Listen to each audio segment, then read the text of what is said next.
I'm happy to be here today with one of my new friends this year, Phil Treadwell, on a topic that we both have very near and dear to our heart, which, I forget what we titled it in totality, but just core of it is mindset. Right. I think is something we can always lean into, always be learning new things, but also reminding ourselves of the things that are common sense, but we forget sometimes. Common sense, not so common. Yeah, But yeah, absolutely. excited to have you. Thank you for being here. Well, thank you for having me. This is third or fourth time. Did one or two with Don and Gino. Jimmy Ryan and I got to do one here a few months back, and excited to be doing this with you as well. Should be a cool conversation. I think people are getting a lot of value. Guys, please be interactive, ask questions, add comments. We'll be watching the chat, and we're going to try to make this as practical and valuable to you as we can. Yep, love it. And I love the heart reaction already. So definitely give us the emojis, use the chat. And if you've got something that's really burning and you want to be promoted and join us for the conversation, just let us know. We're happy to bring you on as well. So with that, let's just dive right in. I think a lot of what I'm hearing, I'm sure you are too, even still, is this market is tough. I'm tired. I'm worn out. I'm burnt out. My fun phrase is I'm frayed, frazzled, and fried. And I'm curious, like, I'm sure you're hearing that. What are you telling people right now that come to you and like that's their disposition, that's where their emotional and spiritual and physical and mental like world is? Yeah, I think a lot of people are feeling that. A lot of people are having those types of conversations with other people and themselves. And the first thing we have to remember is, yes, it's hard because it's supposed to be hard. If companies were able to set a couple of phones up in the corner and people just called when they were ready to buy a home or were ready to get pre-approved, they wouldn't need us. So as mortgage and real estate professionals, the reason we have the flexibility we do, the reason we have the income potential we do, is because it's supposed to be hard. So we just need to get that out of our mind first and foremost. The second thing we need to understand is there are opportunities in every market. So if we stop talking about, oh, the market's hard or the industry's hard, and start realizing there's opportunities, then it stops being hard because we stop focusing on that thing. Goes right back to mindset. So we've got to make sure we're using the right words, we're having the right conversations. And at the end of the day, it's as simple as understanding the difference between a fixed mindset and a growth mindset. A fixed mindset is, I can't grow, I can't change, I can't learn. And yeah, I'm only doing a couple deals a month, but there's people doing, even worse than me. As opposed to a growth mindset that says, I can grow, I can change, I can adapt to this market, I can learn new things. Every challenge is an opportunity to grow. And I may be only doing a few deals a month, but there's people that are crushing it in this market right now. And there's people in our M1 Academy program. There's people on this call. There's people all throughout the industry that are crushing it. What are they doing? How are they doing it? What opportunities are they finding? And so that's an important part of this, is to have the growth mindset, realize there's opportunities in every market, and to understand that it's hard because we're making it hard. We just need to change our perspective, change our focus, find that niche, find those opportunities, and go out and attack those at a high level. Yeah, I love that. Gosh, so many pearls of wisdom, and I'm like writing them furiously down and getting a lot of hearts and clap emojis. When you think about, the opportunity piece, and I think everyone at this stage has heard us on this podcast multiple times say the Ryan Holiday version of the obstacle is the way, right? How do you coach people to not only see like I might be standing in my own way, but then on the other side of it, like how do I even start to look for those opportunities? Again, it goes back to perspective. If we believe there's opportunities in the market, we'll find those opportunities. But too often we're trying to focus on the outcome. What is the goal? What is the result we're after? And I'm sure you get this question a lot. I get it all the time, which is, how many phone calls do I need to make? How many videos do I need to do? How many realtors do I need to have one-on-ones with? It's always how much or how many or how often. My answer to the question is always more than you're doing. But instead of focusing on the result and saying, okay, well, I need to do this much of this thing or this many of this thing to get this result, let's focus on the process of becoming better at them. That's the opportunity. Instead of saying, I need to post 2 videos a week or a video every day, we need to focus on the process of becoming better at creating videos, at becoming better talking to the camera. Instead of saying, I need to do a one-on-one once a day with a realtor, Let's focus on the process of getting better at conversations and asking questions. Because if we become better at networking, at having conversations, at creating content, at making phone calls, about doing our client consultations, if we focus on the process of getting better, we become the person that the results just happen for, that it becomes easy to get the outcome or the result. But if we're just grinding through, not only does that create a mental struggle and frustration and burnout, but we don't create effectiveness and efficiency while doing it because our mindset's not in the right spot. But Yeah. if the goal, if the activity is to get better at these things, we become a person that the results happen for, that they become easy for. And that in of itself is a huge opportunity in this market because so many people aren't doing it. Yeah. It's interesting. The same kind of topic came up on our next gen call, which we do on Tuesdays for Momentum Builder, around an example of a loan officer that had, made his list, was going to call 17 prospects for refi. But the mindset he had going into it was, I'm calling because rates have gone down to see if they want to refi. And that was it. And it was very narrow. And so then when he'd get on the call and the person would be like, I don't really care what rates are doing. I'm not in the mood to refi. It was like I don't like it was close-ended. I don't know where to take the conversation, right? Because I wasn't prepared to have a more relationship-based conversation and be adding value and be an advisor to this prospect that I haven't talked to in a while. Instead, it was just kind of I've got a list. I just got to go down and check the box, right? Right. And I think, again, that's focusing on the result of trying to get refis. Yeah. So another part of the Momentum Builder community is Michael Mayer. And I heard Michael Mayer speak for the first time, I think back in 2018. And he has a book, The 7 Levels of Communication, which was an Amazon bestseller in real estate sales for years. And his team, he was, I don't know exactly what year it was, but his team was one of the most referred, if not the most referred real estate team in the entire country. They did like 350 or 400 deals that year based solely on referral. And Wow. what they did, as opposed to lead generation, they did generosity generation. So when they called their database, when they called their sphere of influence, they just called asking, hey, what can we do? How are things going? Does, grandma need her yard mowed? You guys need dinner reservations? Like, how can we help? Can we make a recommendation? Is there something we can do for you? Can we add value to you? And what happens is they created relationships with people. They had conversations with people. And I think if we'll approach our database that way, of even if you haven't called someone for a year or 2 or 3, reaching out to them and say, hey, listen, I cannot believe it's been 2 years since we've talked. And I want to apologize. I said that I was going to be better about following up with you and understanding, what we can do for you as a full service mortgage practice, as a mortgage advisor. So I just want to re-engage in the conversation. Catch me up. How are things going? What's going on in your life right now? What are you doing? If we can focus on the relationship with people and find out, is there a point of friction where we can add value? Is there something we can do?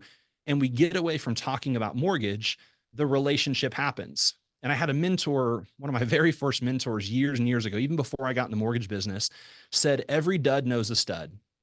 So even if you talk to someone who can't do anything for you, who isn't ready to refinance, who isn't actually helping you with a mortgage transaction, if you'll spend time with them, you Yeah. don't know that the very next conversation they have isn't with someone who is.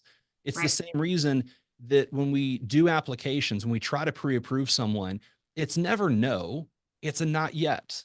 Give them a strategy and the 3 or 4 or 2 things they need to do so that they can get pre-approved, so they can get on that journey to purchasing a home. And I can't tell you, throughout my career, both people that have worked for me and in our own mortgage practice, how often just spending some time with someone that couldn't do anything for us right now led to referrals of people who could. And so we have to remember that it is about relationship. It is about staying top of mind. And it's about understanding, how can we solve problems for people? People pay for solutions to their problems, not just with their money. They pay with their time, their attention, and their referrals. Yeah, I love that. And I want to, God, again, multiple pearls of wisdom. So I'm going to pull us back to a couple that I heard you say. One, the framing from Michael Mayer of generosity generation instead of lead generation. And I think what a beautiful set of words to use for your North Star. So like when you Yes. go into your day and you think about the conversations you're going to have, with previous customers, with referral sources, just with your neighbor, right? Thinking about how can I pay it forward? How can I be focused on generosity and doing something for someone else and trust that there will be opportunity? And that leads me into the second thing that you didn't say directly, but what I heard was, if you put yourself in that mindset and you show up to that conversation in a very genuine, I'm trying to add value way, now you have the opportunity to find the opportunity, and all you have to do is listen. So now you're listening for that opportunity to come. And to your point, you'll hear the friction, you'll hear the problem. And it may not be I don't have, the credit I need to buy a home. It could be to your point, my grandma needs her lawn mowed and I got to go mow it. But ultimately it gets you into that mode of like, I can help someone solve a problem. They know they can rely on me and trust me. And then I can build from there. And at some point that will become a purchasing decision, whether it is today or not. And I love that. No, I couldn't agree more. It's completely about understanding the mindset that you go into a conversation with. And that touches on what we were just talking about the process. We've all been in situations where someone has pitched us a product or a service of some type. And you're like, I totally understand it. It sounds good. It makes sense, but I don't know. Let me think about it. And then we've had other instances where you're thinking in your mind, I don't have a clue what they just said, but I'm in, let's go. That's a mindset perspective. And I heard Ed Milet say on stage several years ago that in sales, we need to stop getting people to we need to stop trying to get people to believe what we're saying and get them to believe we believe what we're saying. That's a mindset thing. If we'll approach it that people see the conviction in our eyes, that we believe what we're talking about, that we're passionate about what we're talking about, you'll get believers of people. They will buy into what you're talking about. And that's why mindset is so important. And mindset almost becomes cliche. And I know you talk about it all the time, so I'd love, your take on this as well. But it's not just about being positive or being motivated, right? There's a difference between motivation and drive. Motivation is an emotion. It's a feeling that comes and goes. We get motivated at times and then it wanes. Where drive is something that we're passionate about. It's a combination of why we do what we do and the North Star, that big goal that we're trying to achieve. Drive gets us to take action even when we don't want to. It's not motivation. And so mindset isn't about being positive. Mindset is about focus. It's about understanding what we're doing, why we're doing it, and how if we just go take action, we get more motivated. We create momentum. We get in the right mindset. And if we're having trouble taking action, do the opposite. Get in a good headspace, get in the right mindset. That will help you go take action. They work together, but I think we pigeonhole mindset is to being positive or being motivated, and it's a lot more than that. Yeah. No, I totally agree with you on that. And I think, so I don't know for folks out there if this will resonate with some of them. Some people will be like, all right, you're going too woo-woo for me, girl. But I'm a very spiritual person and I believe in manifestation. And so, everything, if you read about it, learn about it, is you should never manifest from a place where you're not in a good mindset. You're not in a good headspace. You're negative. And like, same thing, you shouldn't take action from a place of being negative. So yes, there is some level of like, I want to get myself into a positive place, but sometimes it's not just I can choose to be positive. Sometimes you have to your point, get to that place of drive and passion. And for me, it always comes back to what is my why in the scenario? Yes.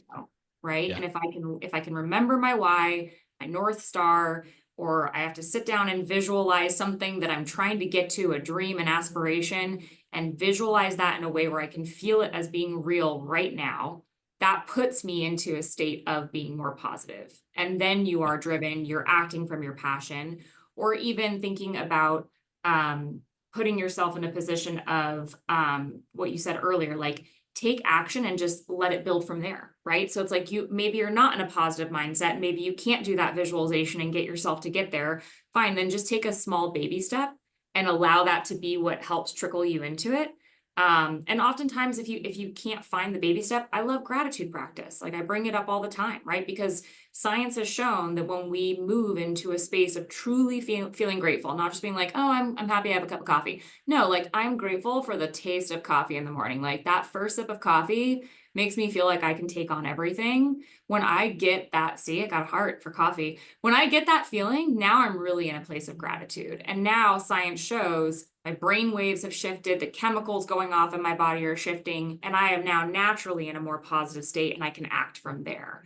So there's like Yes. so many tools in our arsenal that we can access to help shift the mindset, the perspective, the energy, however you want to call it. So that when you're in those funks, which we're all in all the time, especially right now, no matter how much we want to be positive, we're going to get into those funks. We need those tools to help kind of pull us out and put us back on the right track.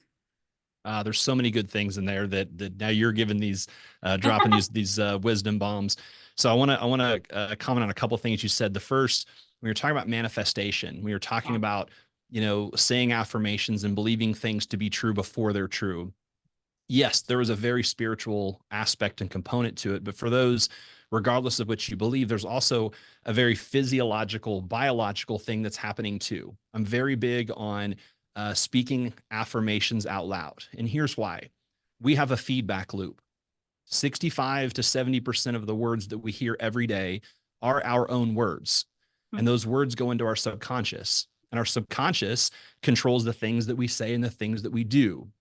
So if we start saying more positive things, that goes into our subconscious. We start saying more positive things or more growth oriented things, and things do manifest. Things do happen just by controlling our words and understanding that feedback loop. Now, part of that subconscious are what we watch, what we see, what we put into our ears and our mind through shows that we watch, through our environment and people that we're around.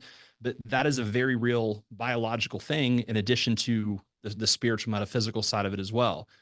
Now, another thing that you were talking about in terms of using some of these tools and just taking action. In M1 Academy, we spend a lot of time around daily habits and non-negotiables, because what happens is if you have a list of daily habits and non-negotiables, not only does it allow you to proactively attack your day because you have your habits, you have your calendar, now you can go out and do what you need to do. You can lay your head on the pillow at night knowing that even if I didn't get the results, it wasn't because I didn't do the work. But the other thing that happens is we create momentum by checking things off of a list, by getting those daily habits done, even if they're things that are really easy to do. We can trick our mind into getting the result we want because our mind only understands the difference between a win and a loss, but not how big that win or loss is. So even if you check off a box, I made my bed, I moved my body and went to the gym, I said my affirmations, I listened to a podcast, and you're checking those off, you get that hit of dopamine, you want that again, that creates momentum. That momentum creates more motivation to take more action. But the other thing that it creates that I think people forget is it creates confidence. Confidence isn't a personality trait. Confidence is a skill that we learn. We learn it by taking action, getting those wins, and using that to drive us further. Those people that walk around with swagger that seem like they have it all figured out, all that they figured out is those little wins move the needle way more than the losses do of any size. So that's super important. And to wrap it up, the other thing that you said that I really loved was around gratitude. Guys, if you want a secret on the right mindset to get people to engage in your social media content, you need to come from a place of gratitude. Gratitude videos is the most engaged type of content. And the reason is because if we're thankful for something, thankful for someone, or we just have a positive message, first of all, there's not a lot out there in the world. There's a whole lot of negative, right? The media is like, if it bleeds, it leads, right? So when you're putting that out there, you're already differentiating yourself. But gratitude portrays abundance. It's very difficult for people to be grateful if they don't have some level of abundance. But gratitude shows abundance, and abundance portrays success. So just by putting out positive messages, being grateful, thanking someone, being appreciative of the fact that it was raining for 3 days and now it's sunny, people will engage with that. People will resonate that. and you automatically have a spirit of abundance and success, which is what we're all trying to portray. And that will move the needle way more than here's how many loans I closed last month. I love that. And God, there's again, so we're gonna like go back and forth like ping pong on this, like pearls of wisdom and playing off of each other. But you know, I think this industry in general and LOs especially, like so hard on ourselves, right? Like just we'll get a win, but it's like it's not good enough because it wasn't, to your point, the outcome that you wanted. And so the small wins don't get celebrated and we kind of like brush them under the rug and we move on to like, well, maybe I'll do better tomorrow. Instead of why not celebrate, even if it was, I got out of bed, I made the bed, I went to the gym, I said my affirmations, like whatever the wins are for that day, doesn't matter how small, medium, or large they are. If we acknowledge them and we write them down and we honor ourselves for those wins, it creates that trickle effect, that abundance that you're talking about, where it's like instead of being constrictive, now you're in an expansive world where there's Yes. just so much more room for more wins to come in. And I believe in that wholeheartedly. And I've seen it work for myself. And I have a journal that I do literally write my wins down every day. And I do have moments where sometimes it's hard to write down something that feels superfluous. But you know what? I do it anyway, because to your point, daily habits, non-negotiables, right? You have to have those disciplines in place and the structure to allow the rest of that free flow to happen. The other thing I love that you said, that gratitude video, man, Darren, I'm gonna call somebody out and like hopefully he watches this and loves me for it and doesn't hate me for it. But Darren from Box and Bestow, I don't know if everyone knows him or not, was like terrified to do videos. And we were at a conference and I'm trying to remember who was with me. I'm losing my mind on her name. Sonia, help me, from PRMG marketing, redhead.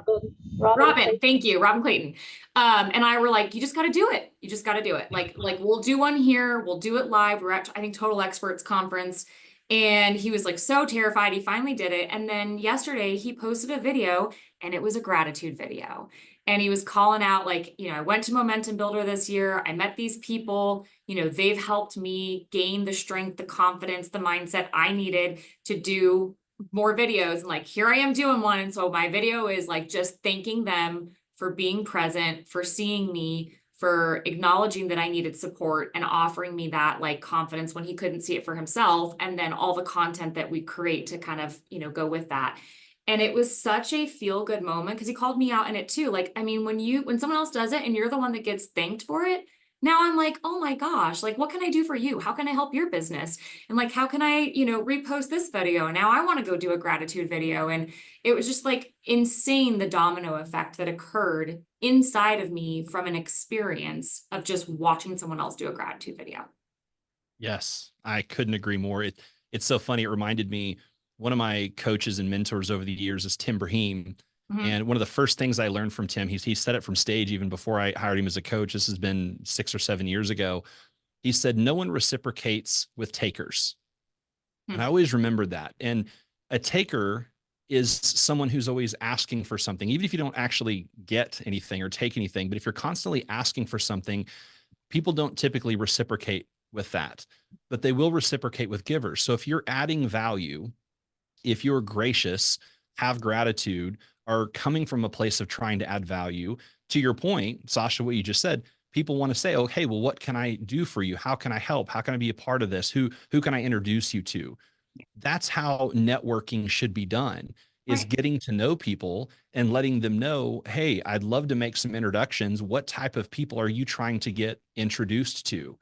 I would say over the last 5 or 6 years, that's probably elevated my business more ways than I can ever describe, through people who made introductions to podcast guests for my podcast over the last 6 years, or them making other introductions to people, or me making introductions for them. And we can do that with our referral partners. If you reach out to a realtor and say, you know, we really reach out to our sphere of influence, we work our database, we come across people that don't necessarily have a realtor, I'd love to have a conversation, get to know more about your business, see if our goals align. I may be able to refer some people to you as well. Realtors know you want referrals from them. You don't have to say that. So if you come up with, I'd like to introduce you to some people, or I may have some other places for you to get business, that conversation comes off so much better than you just reaching out wanting something from somebody all the time. 100%. Have you read the book Go Giver? Yes, absolutely. It's a great Right. book. Another one that we should drop in the chat. I'm noticing Troy's comment, and I'm like, I've got my own thoughts and feedback here, but I'm curious your thoughts too. He's saying, you know, it's hard to have that growth mindset and celebrate wins when the industry seems to do nothing but complain and put us down. So Yeah. like what do you say to Troy?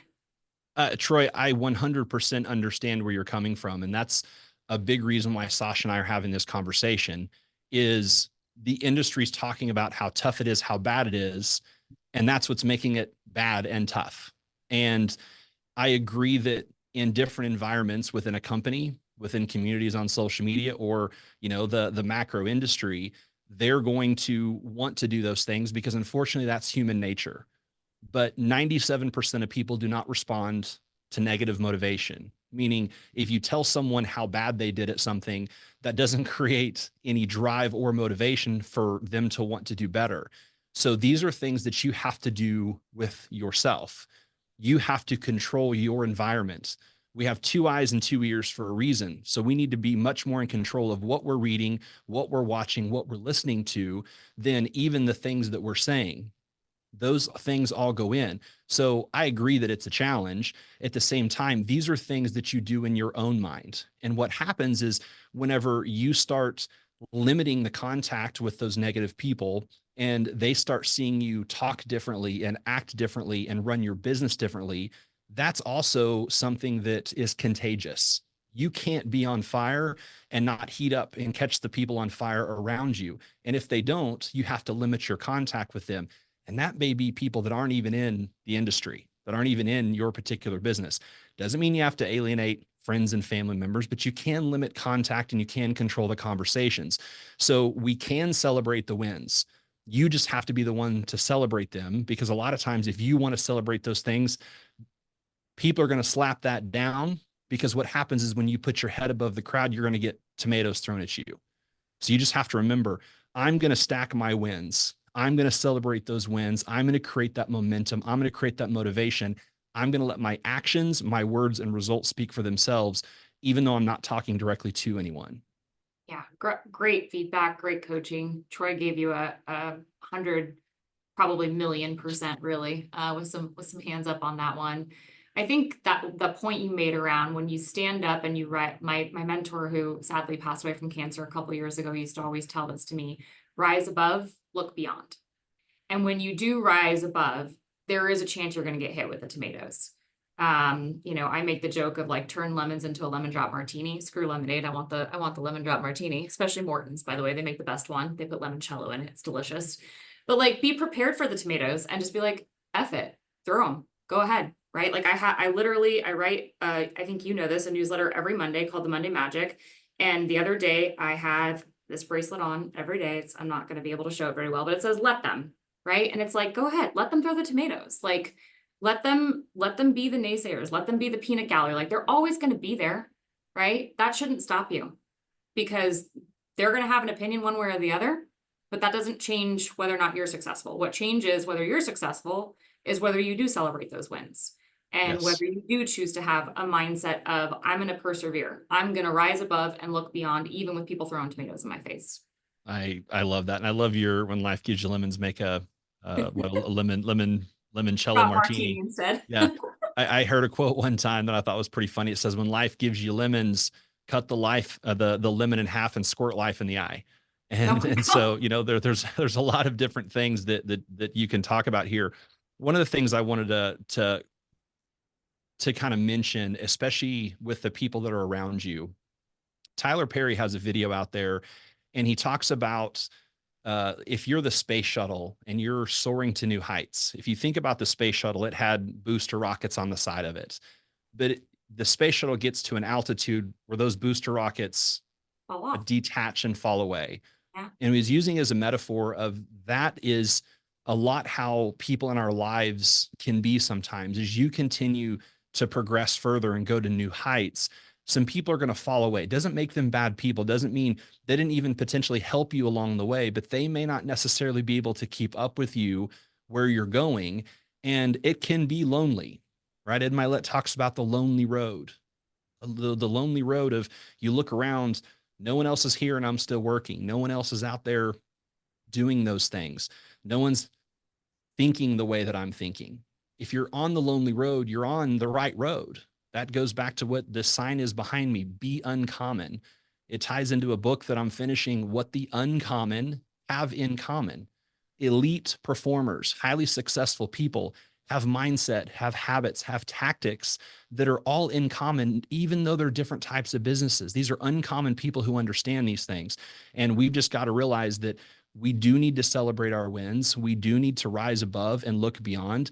And that's what your North Star is all about. It's not going to be a straight line. You may take a lot of hard rights and hard lefts, but if you know why you're doing what you're doing and you have a North Star, you'll have the drive to get there, and you'll continue to take one step after the other. And that's all you have to do is get up every day and continue to take action.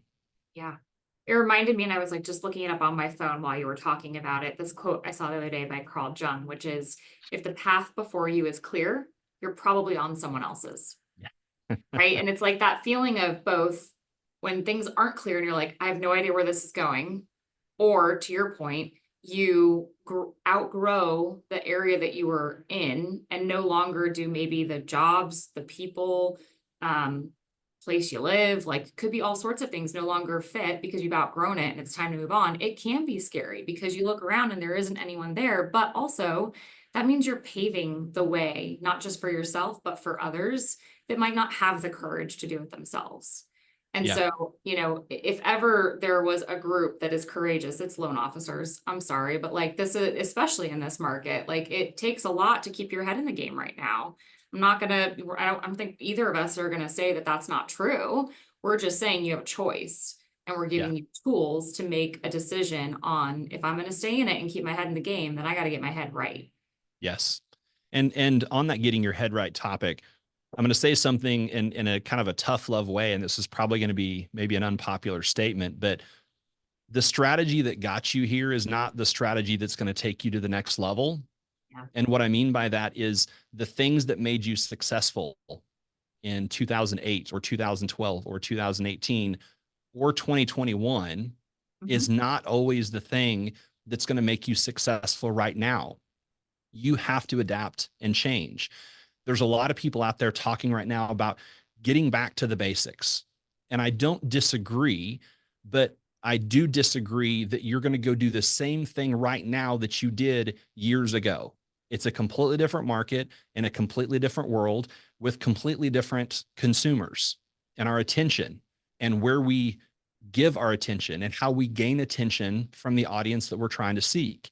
So when I first got in the business, I walked around to real estate offices handing out flyers 8, 9, 10 hours a day.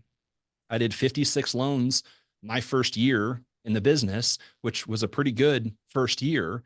And if I walked around real estate offices now doing the exact same thing I did, I'm not going to get a lot of business. I mean, half of the real estate companies out there don't even have physical offices anymore. And the ones that do have them, people are working from home or they're not there.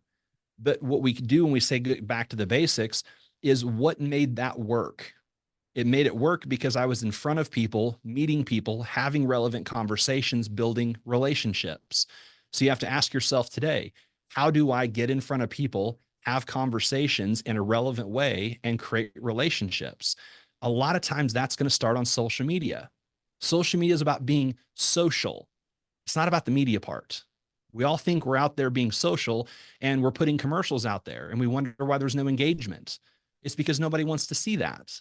No one's sitting at the DMV or in the waiting room at a doctor's office when they're frustrated and bored and pull out their phone and be like, man, I hope a loan officer gives me a vocabulary lesson or shows me the 3 steps to home buying.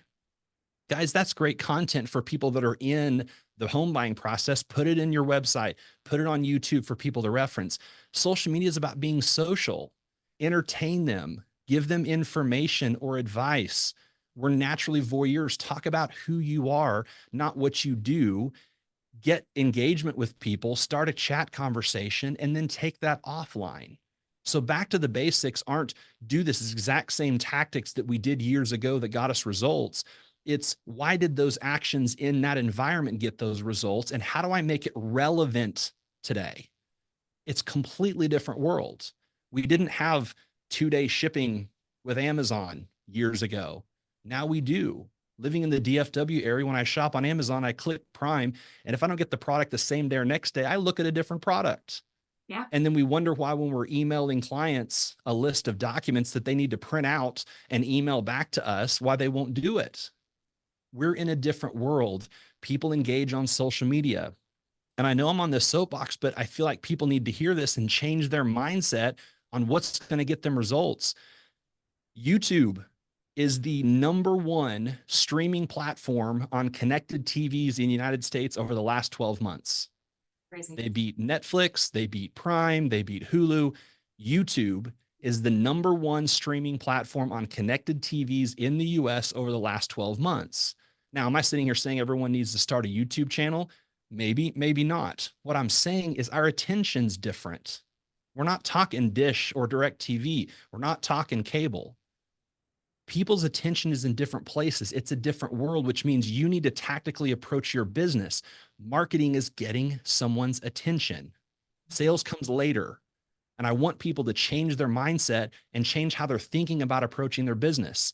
If you're calling 100 people a day and you're trying to get one-on-ones with realtors, that's not going to work. Why?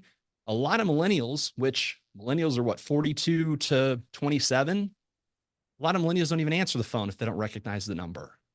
You're not going to get any phone calls, right? I have a friend that he's a realtor. He's a realtor. When you call his phone, it says, "Hi, this is so-and-so. If you're planning on leaving a message, you don't know me very well, you need to go ahead and send me a text." Guys, I'm not saying that the work and action that you're doing is wrong. I'm saying stop and think. #1, am I doing this of a place of gratitude? Am I trying to add value to people? And am I trying to reach them in a relevant way to them? Meet your audience where they're at, right?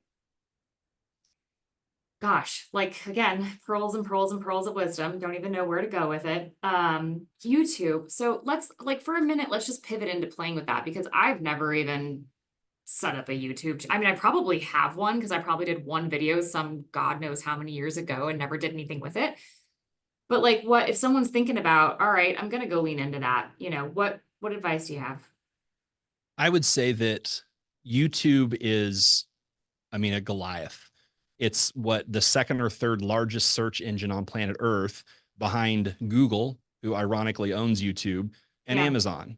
Those are 3 biggest search engines that we use. Hmm. And if you think about whenever you're searching stuff, how-tos especially, we go to YouTube. YouTube has a ton of free content, and they've also added shorts, which is the short form videos, just like Instagram and Facebook Reels and TikTok. So there's avenues there with YouTube Shorts where you can do short form videos, just like you would be doing a Reel or a TikTok. And instead of just following you, they're subscribing to your channel. And if you're putting out relevant content, maybe it's the most frequently asked questions that you get from home buyers or from realtors. Maybe you take it in a different direction. You start talking about things that are maybe one step this side of mortgage and real estate. Here's the best budgeting apps for 2024. Here's side hustles to make extra income to save for a down payment potentially or whatever. If you're adding value, people will pay attention. You just have to figure out, I talk about the marketing formula. It's 3 easy steps. The first one's, who is your audience? Who's your target market? Who are you trying to reach? And you need to get really, really clear. It's not good enough to say first-time home buyers. Okay, where are those first-time home buyers located? What ages are they? Because older millennials and younger Gen Xers are at a completely different place in life than younger millennials and older Gen Z. So the type of value you're going to provide is different. So get very, very granular, clear on who your audience is. Second step, what value are you wanting to provide? What problem are you trying to solve for them? That's the second step. And the third step is, what's the most effective platform, or where's the most effective medium to deliver that value to that audience? And you can do that, whether that's a specific social media platform, whether that's in-person events, you can do that with anything. But if we realize that marketing is getting people's attention, then we can say, here's the audience, here's the value, here's where I want to put it out to get their attention. Because if you get their attention, you can start a conversation. Conversations turn to leads, and leads turn into closed deals. And that's the whole game we're trying to play here. Yeah, I love that. It's such a simple format that you could apply to, regardless of where you are in the industry and what role you play, what business you're in. Like that's such a very simple, easy to follow mapping for marketing. So great tips there. I want to remind everyone, because we only have about 15 minutes left, if you have questions like Troy, please put them in the chat so that we can get them answered for you. Clearly, look at that. Sonia knows how to put stuff together faster than AI. I swear to you, like who needs AI when you have Sonia? That's right. You know, I want to circle back to this instant gratification world that we now live in, right? And meeting people where they're at, because we were just talking about this on another call recently where I think about millennial, and I'm on the cusp, I'm 41, but I think about younger millennials and then the up and coming generations they were born with like technology in their hands, and like they just expect everything to be fast, easy, and they have zero patience and zero tolerance for it to not be that. And so it's not even just doing the short form video, but it's like, you've got to your point, you got to catch their attention in a way that they're going to say, it's worth it for me to spend the time to stay longer. And you probably only have about 5 seconds to get that attention and get them hooked enough to say, okay, I'm going to listen to this more. And so I really like what you said earlier around leaning into the social side first and like worry about the business later. And that doesn't mean you can't do educational videos, but I think, add some humor to it, or, whatever else you want to do that like makes it interesting. But that grabbing of someone's attention, we're overstimulated. There's so much information. I nowadays I go on Instagram or Facebook and I'm like, within 2 minutes, I'm like, I just too much. I just can't. Right. So it's like, if Right. you're not in my first 3 feeds, I'm probably not going to watch it or see it, which is Yeah. terrible, because like here, you and I are the type of people where like, this is a part of our business and we should be doing this more often, but like, I just don't even have the appetite for it. Right. So I really like what you said about like, you've got to catch their attention. And I think that starts with being social, being human, being relatable, being genuine, meeting people where they're at. And like, heck, Troy, do a video on what it means to put your head up and get the tomatoes thrown at you. Talk about having the tomato thrown at you. People will laugh at that and they'll relate to it because everyone's getting tomatoes thrown at them right now. Yeah. Vulnerability is a huge way. And again, within reason and within context, but sharing the challenges is something, like you said, that's relatable. And even educational videos take a contrarian view, as opposed to here's the things you need to know. Talk about here are the 3 things that you thought that you knew, but you didn't, and explain it further. Or here's the 3 things you didn't know. Or here's the take a contrarian view that's attention grabbing. Social media, to your point, is a passive audience. We're scrolling. You have an opportunity to catch their attention very, very quickly. And if you don't, they're going to go. But if they invest a few seconds and you give them a good hook and you let them know what you're going to talk about, they'll stay and consume your content. Now, written content, if let's say you don't want to do video, written content is also very, very effective. The same way, whenever you see those first 2 lines and you click read more on an Instagram or Facebook post or whatever, the algorithm rewards you the same way as if someone watched those first few seconds of your video. So maybe you just post a picture and you're better with written words. It's not about whether it's audio, video, written. It doesn't matter the type of content. It matters if the content's any good. And I will tell you, for those that don't want to get on video, I get all the time, well, I don't like how I look. I don't like how I sound. And a really important thing I need to tell you is that's how you look. That's how you sound. And we like you anyway, right? People follow you. And so that hook in the beginning is getting them hooked in. Do not start, this is, Phil Treadwell with M1 Academy. They've scrolled by. Another really revolutionary thing, when you post on social media, your name's right there. They already know who you are. And if they don't know who you are, they don't care until you give them some value. So I think we're overcomplicating this a little bit. And I will say something as simple as the best content creators are obviously the best and most frequent content consumers. If you just took a little bit of time and scrolled through any feed on any platform and pay attention to what makes you stop, you now know exactly what you need to post to get other people's attention. Yeah, talk about calling me out on my shit. I literally just said I'm not consuming enough content. Now I gotta go consume more. So I can be better. Also, I feel like there was also this undertone of we've got to get out of we get free points on the SAT for just putting our name down. In the you don't need to reintroduce yourself, people know who you are.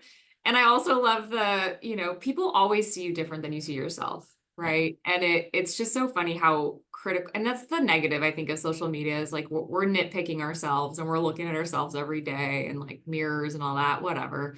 But ultimately, it's not what you're wearing, it's not what your hair is, it's not, the angle, which I all the time, like I look back at videos I do and I'm like, God, I look cranky.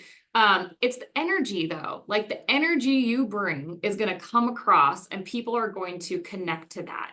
And again, like it has nothing to do with what I'm wearing, what my hair looks like, the angle, like did I turn the wrong way? Like is the lighting bad? No, it's did I catch something quick enough in your energy that I feel that kindred connection and I want to hear more.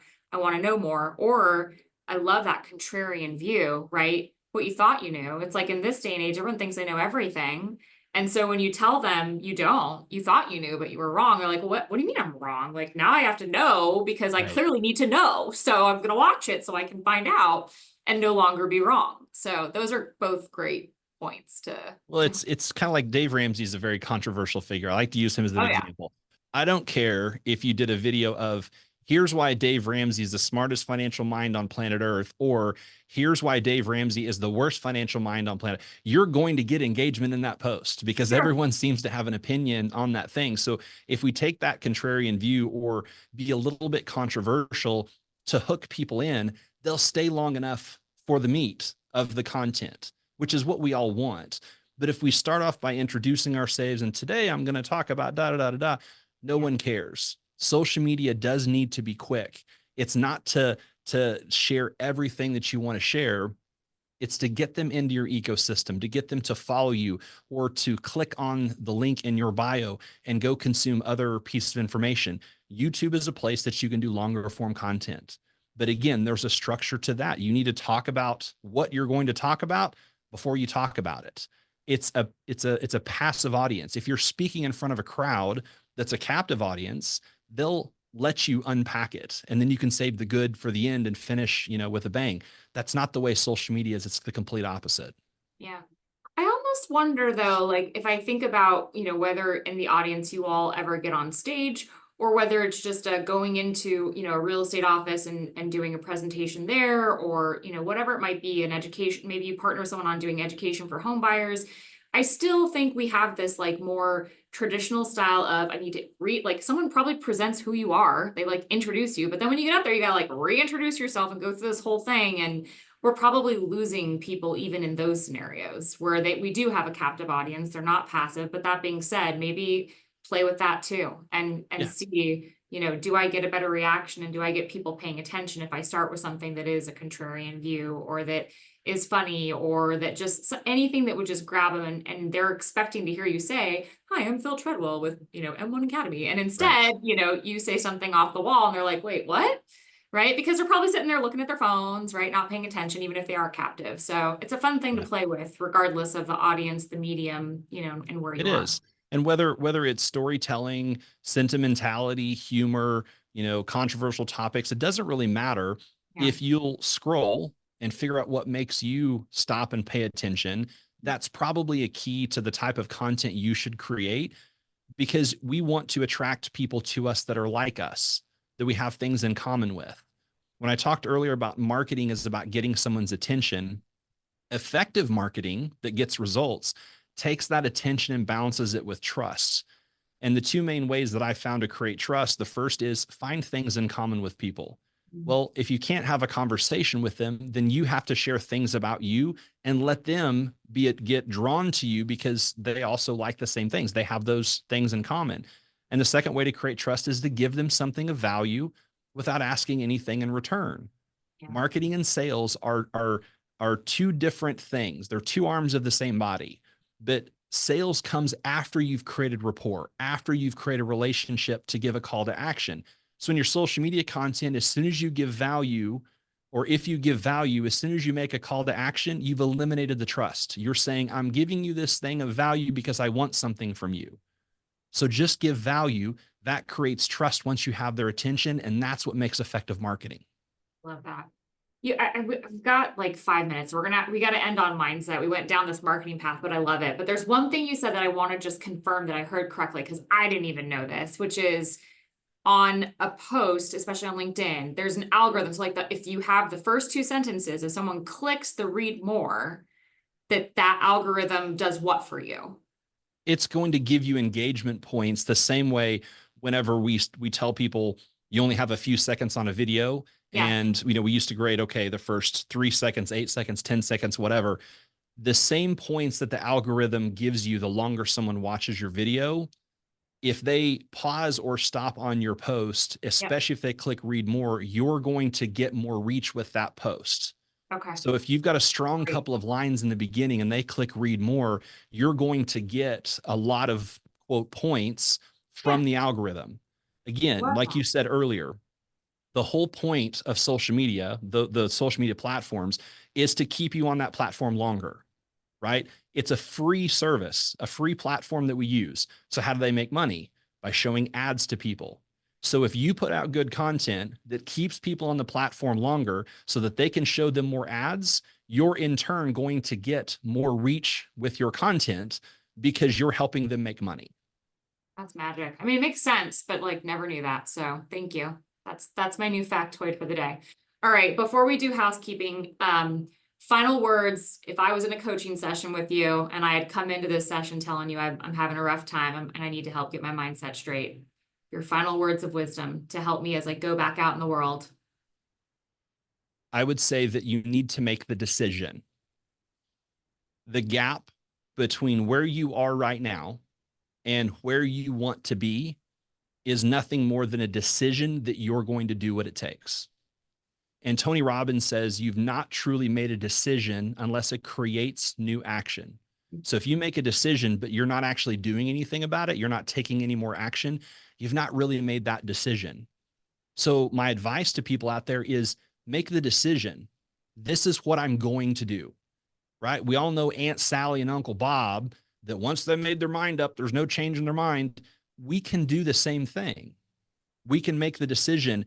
I'm going to put these 5 or 10 things as my daily habits to get my body right, to get my mind right, to get my emotions right, and to get my finances and business right. And I'm going to do them every single day. If you make the decision and take action, it's about progress, not perfection.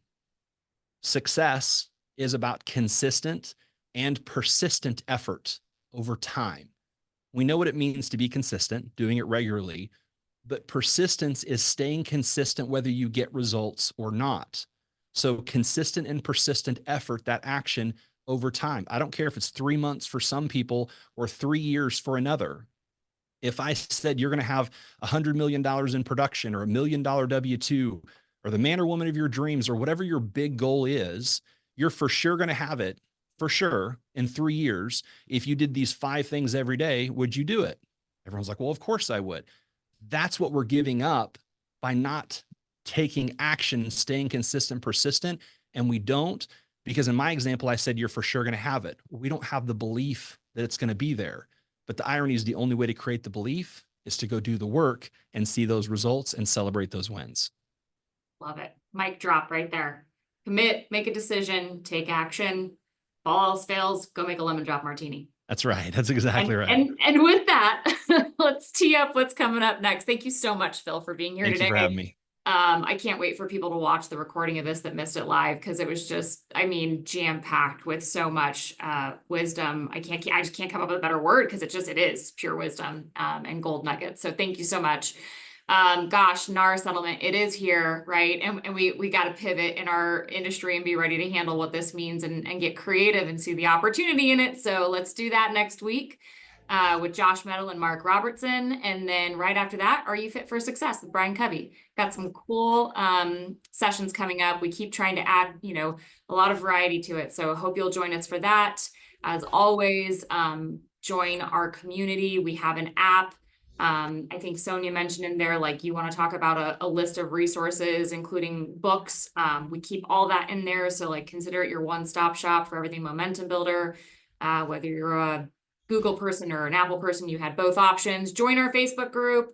Apparently, I didn't even know this. You can enter a weekly drawing, and there are grand prizes, including a big screen TV and a ticket to the 2025 Momentum Builder event. I feel like Vanna White now. Anything Started else them this month. on our housekeeping list? We just started the prizes this month, so tomorrow will be our first drawing. So Ooh. go join the page there to get in that. I'm probably not allowed to play, but I'm going to pretend I can. And I'll put this back up because I like this. Oh my God, look at that. She built you a little perfect marketing slick page.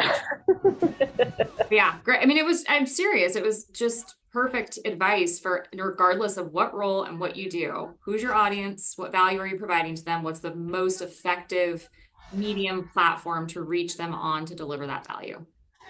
Gold. Absolute gold. Thank you again, Phil. Thank you everyone else for being here. We'll see you next week.